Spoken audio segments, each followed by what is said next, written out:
Hi అండి, నమస్తే. ఈరోజు మన వీడియోలో దేవీ నవరాత్రిలో రెండవ రోజు ప్రసాదంగా చింతపండు పులిహోర పెడతారండి. ఆ చింతపండు పులిహోరని ఈజీగా ఎలా ప్రిపేర్ చేసుకోవాలో ఇప్పుడు వీడియోలో చూసేయండి. ముందుగా పులిహోర ప్రిపేర్ చేసుకోవడం కోసం రైస్ని పసుపేసి పొడి పొడిగా ఉడికించి పెట్టుకోండి. నేను ముందుగానే చింతపండును కూడా నానబెట్టేసుకున్నానండి. నిమ్మకాయ సైజ్ అంత చింతపండుని తీసుకొని నానబెట్టుకొని పక్కన పెట్టుకోండి. ఉడికించి పెట్టుకున్న అల్లంలోకి పచ్చిమిరపకాయలు, కరివేపాకు, అల్లం వేసి కలుపుకున్నారంటే టేస్ట్ చాలా బాగుంటుందండి. ఇలా కలుపుకొని పక్కన పెట్టుకొని ఇప్పుడు పులిహోరలోకి పోపు పెట్టుకోవడం కోసం స్టవ్ ఆన్ చేసి ప్యాన్ పెట్టుకొని అందులోకి పులిహోరలో ఆయిల్ ఎక్కువగా పడుతుంది కాబట్టి 3-4 టేబుల్ స్పూన్లు ఆయిల్ వేసుకున్న తర్వాత ఆయిల్ వేడెక్కాక 1/2 కప్పు వరకు శనగపలుకులు, 2 టేబుల్ స్పూన్ వరకు పచ్చిశనగపప్పు, 2 టేబుల్ స్పూన్ వరకు మినపప్పు, 1 టేబుల్ స్పూన్ వరకు ఆవాలు వేసుకొని వీటిని దోరగా ఫ్రై చేసుకోండి.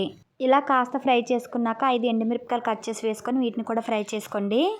ఇలా ఫ్రై చేసుకున్నాక 5 పచ్చిమిరపకాయలు, 2 రెమ్మల కరివేపాకు, కొద్దిగా అల్లం తురుమును వేసుకొని ఒకసారి బాగా ఫ్రై చేసుకోండి.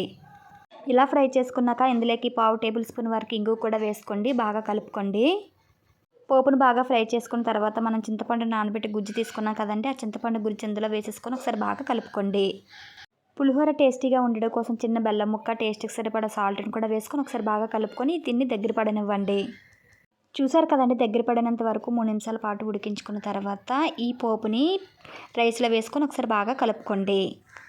గరిటతో కలిపేకుండా చేత్తో కలుపుకుంటేనే అంత బాగా పడుతుందండి. అంతేనండి, ఎంతో కమ్మగా ఉండే టెంపుల్ స్టైల్లో లాగా చింతపండు పులిహోరని ఇంట్లోనే ఎంత ఈజీగా ప్రిపేర్ చేసుకున్నామో చూసారు కదా.